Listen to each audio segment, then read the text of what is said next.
Yeah, this is for specifically Will and Dezz.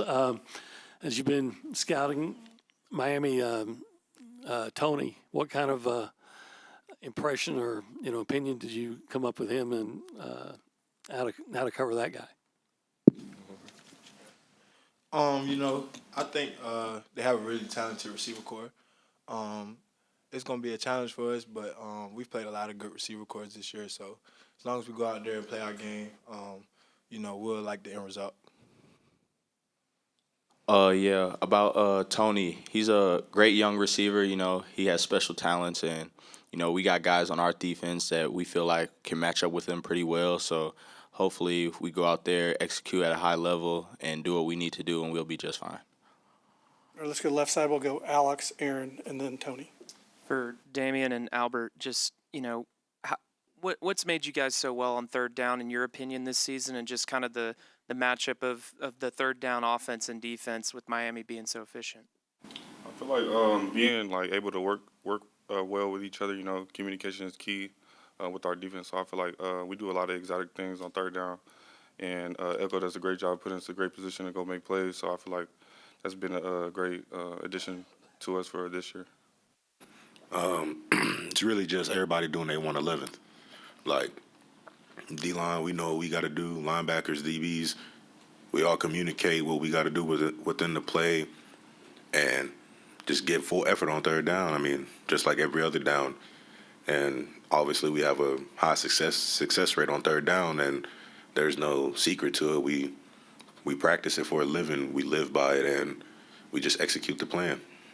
And then maybe for Will, just what kind of impact has Lyle Hemphill had on this defense this year, and just kind of what maybe gives you confidence that he can be the guy is the guy going to be leading this defense moving forward as the new coordinator? Just being around him and being around him in the facility, just hearing him talk about football and how he breaks down how defenses work and knowing what the offenses do. So, like, just having him around and having his knowledge of the game just makes it real easy for everybody to pick up on it and follow him. And, I feel like he's going to do a great job. And, back in the spring, I chose him for the DC on our spring game. So it turned out great. So I know he's going to be a good guy and good fit for us. Okay, we're sending left side to Aaron. As for Daymion and Albert, you guys have played against this Mario Cristobal team before. So from those games, have you guys kind of retained that information from a couple years ago? And do you think that gives you guys an advantage for this weekend? Nah, I mean, I played against him. This is going to be my third time playing against him. I played against him the 22 season and the 23. So, I mean, obviously his coaching may be the same, but the scheme within things may be a little bit different. I mean, he got different guys. Like, it might not match up to how it used to be, and truthfully, that's remembering a lot from a couple years ago, and most of us don't even remember what we ate yesterday, so I couldn't give you an honest answer on that. Yeah, same thing with him. Same thing what he said. And then for all of you, just what have you seen from Carson Beck, and how have you guys kind of prepared for him? We'll start with Albert over here on my left. I mean, he's a phenomenal quarterback, He got the talent, he got the skill. I mean, I'm not finna sit here and disrespect him because the dude is good. Like, he's a really good quarterback. But with that being said, everyone we play from here on out is going to be good, if not great. So we just going to have to bring our game and make him one-dimensional.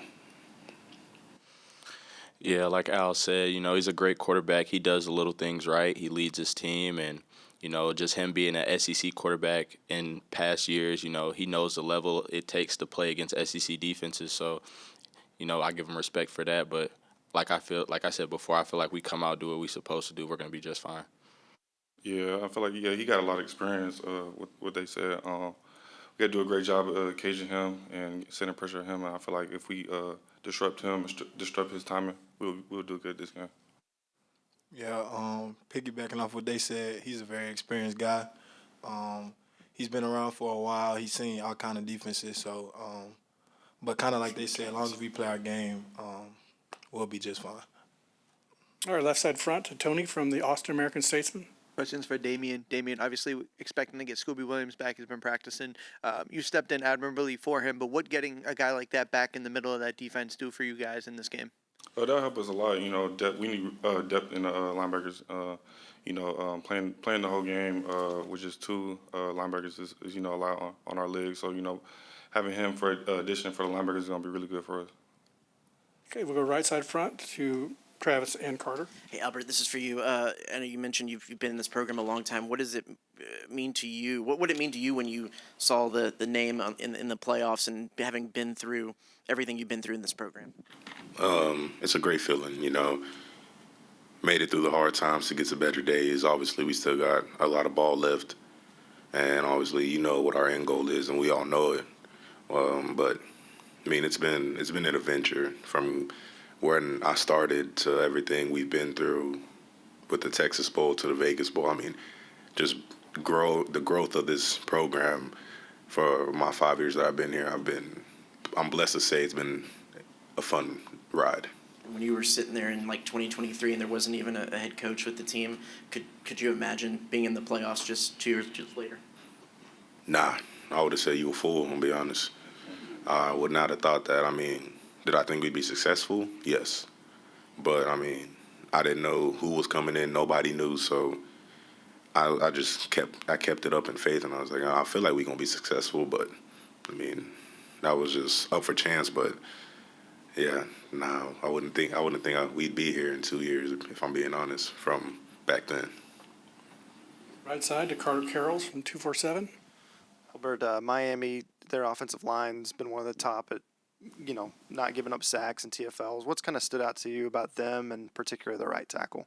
They all work together. I mean, O-line, D-line, it's all the same. Like, they all shine because they all work as one. And it's the same on the D-line. Like, they ain't give up all that for nothing, you know what I'm saying? Like, they got some dogs over there, and we got dogs too. It's going to be a battle of the trenches, and it's going to be fun. We're going to keep it competitive. But, I mean, it's just who wants it more. That's really what it's going to come down to, and we do. How cool was it senior day, run out with your daughter in your arms, and what do you think about it going viral and all that? Like, how cool was that whole thing? Hate it. I hate it in the aspect of it going viral. Let me put that, because I know y'all like to clip things. So I hate it in the aspect of it going viral. Keyword, going viral.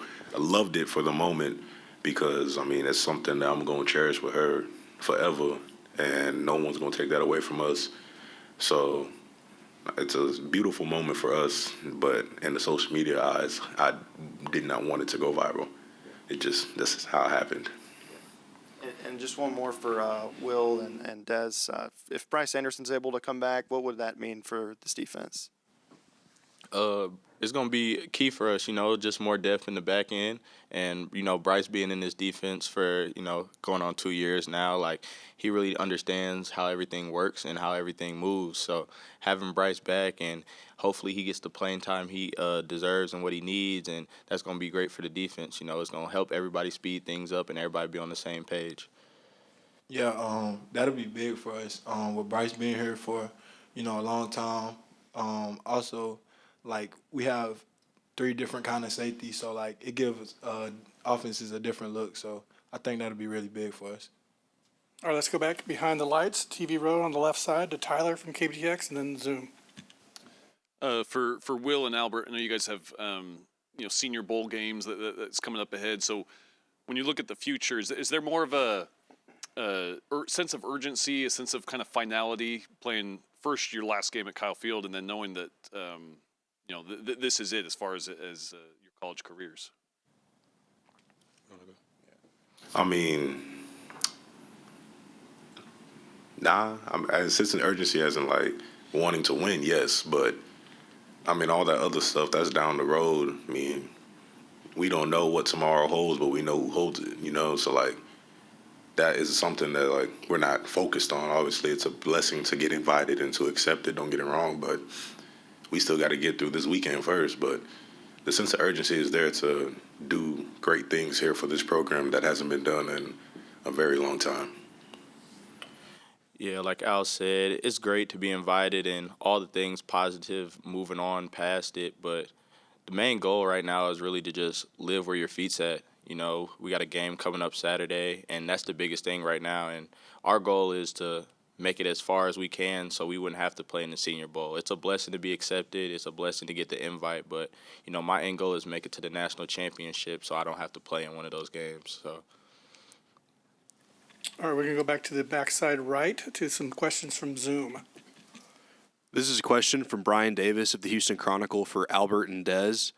We knew the expectation probably was to make the CFP, but now that it's here, what's the key to keeping the main goal, and not letting this game be bigger than it is? One game at a time. That's really what it is. I mean, we're a part of a special group of teams to be, one of 12 in this right now. But we got to keep the main thing, and that's obviously the big trophy. But you can't get to the big trophy unless you win this game, then the next one, So, just what Will just said, being where your feet are. So that's really what it is. Yeah, I think kind of like Al said, not making one game, like bigger than what it is. Just going out there and playing our game, not having nerves, like trusting our preparation, and just taking it one game at a time. All right, left side middle to Rob from Aggieland Illustrated. This question is for all four men, starting with Albert. So a video resurfaced this week about a couple of Hurricane players that came here last time and experienced what Kyle Field was like, and they said it was crazy. They never seen anything like it in their life. Can you tell me what you guys expect the crowd to be like on Saturday, and maybe say what it was like the first time you ever saw it? Well, Saturday is going to be an amped up crowd. I mean, this might be like number one for me. Like this, in my expectations, I'm already putting this crowd at number one out of all the years I've been here. But from when I first got here, I mean, my very first game, my freshman year, was against Kent State 2021. And I remember, watching all the videos, like, oh, cool run out. But, when you ran out and you hear the crowd, the smoke, the flames, you like, oh, damn, this is really cool. I got emotional because I was just like, I made it, But the crowd this weekend is going to be it's going to be a one-of-one experience for everyone. And they're going to bring it all at that 11 a.m. kick. Yeah, like Al said, I know the crowd's going to show up and do what they're supposed to do. They love the team. They love the culture here. And, they're going to show up like it's a night game. And for me, my first experience, coming from the Big 12, we ain't have stadiums that held 100,000 plus people. So, and then our first game being Notre Dame, night game, it was crazy. It was, unreal. So I enjoyed it, and I enjoyed everything about it. So. Yeah, I know the 12 men's gonna show up for us. I hopefully they break the attendance record. So I want to see that. But my first game playing here, it was really loud, and it was a different experience. But playing in away games, it's nothing compared to Kyle Field. So I feel like it's gonna help us win this game. Yeah, even though it's 11 a.m. game, I expect it to be probably the loudest it's been. I also want to say, my first time playing there was my freshman year at Alabama, and it's a lot louder on the other sideline. So, yeah. All right, let's go back behind the lights to TV row on the right side to Sydney from KAGS. I have two questions. The first one for Will. When we talked to you, I think it was the Texas week, you had talked about how you didn't get a chance to play in a state championship because of COVID impacting your senior year. Being here and having this opportunity, do you kind of feel like this is a second chance for you to compete on a stage that you didn't get when you were in high school?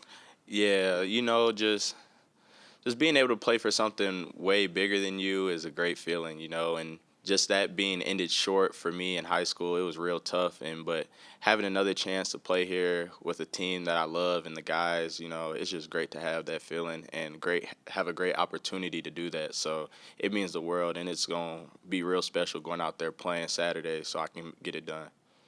And then my second question is for Albert. Coach Elko and other guys have referred to you as one of the OGs of this squad. First of all, what does it mean to hear that? And what has kind of been your message this week, just being one of the guys that seems to hold the fort down? Well, first, it makes me feel like I'm old, so ouch. But, the message is always the same, everything starts with stopping the run.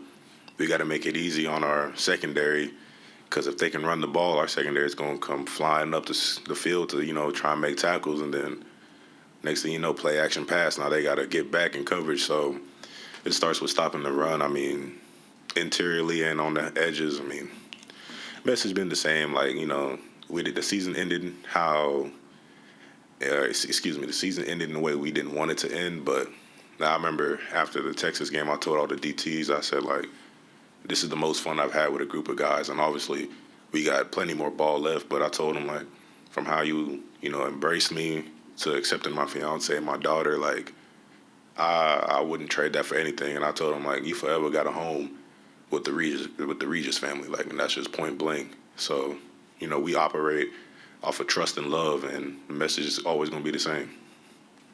Time for a couple more, so we're going to go to Robert Cessna, then Tony, and finish with Colton. Daymion, how have you seen Coach Bateman handle the deal? He really has two jobs. Have you seen any difference? How has he handled that? No, it hasn't been really anything different. He kind of let us know that he's going to continue coaching us through this playoff run, so it hasn't really been anything different. All right, and Tony Catalina from Statesman. As for Will and Dezz, obviously Miami, they have multiple guys that can make plays in the passing game, but for Malachi Tony to have more than double than anybody else in receptions wise, does that change how you guys approach this attack and try to bracket him, or how do you kind of just stop him and try to maybe make other guys beat you guys in the secondary? Yeah, to that, it's really just us doing what we need to do. We don't really look at it as him being the number one target and him having all this high production with it. It's just more of the fact that if we know we do what we're supposed to do, we're going to be on our game. And when we're on our game, I don't think nobody can really do anything with us, honestly. So all we got to do is just communicate on the back end and execute. Like, the whole thing this week has been about executing.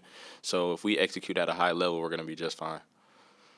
Yeah, it really comes down to us just communicating, having our alignment right, good eyes, the simple things. And, yeah, that'll just get it done, honestly. All right, we're going to finish it up with Colton Becker from SI.com. Besides winning for each of y'all, what do y'all want to accomplish on Saturday, and what have y'all seen in practice this week, and what has it felt like? I mean, obviously, what we want to accomplish is a win. We're the first team to, make the playoffs for A&M, but we didn't do all this just to get that little 2 claps and a Ric Flair achievement, Like, we want the win, and we want to keep winning till the season's over. So it's really just it. I really want to see us go out there, play 4 quarters worth of football, Like, Elko's been talking about all these games we've been playing, and we still haven't gave our best 4 quarters worth of football, and we've been getting the outcomes we've been getting. So I want to see what we can do and go out there, offense, defense, 4 quarters of our best football, and just see the outcome. And we do that, I'll be happy with the outcome for sure. Yeah, same thing what Will said. Piggyback off of him. Yeah, just praying for each other, and go out there and execute and do what we're supposed to do. Yeah, obviously a win, but for the defensive side of things, I just wanted to see us play our cleanest ball from the running game to the passing game. And, yeah.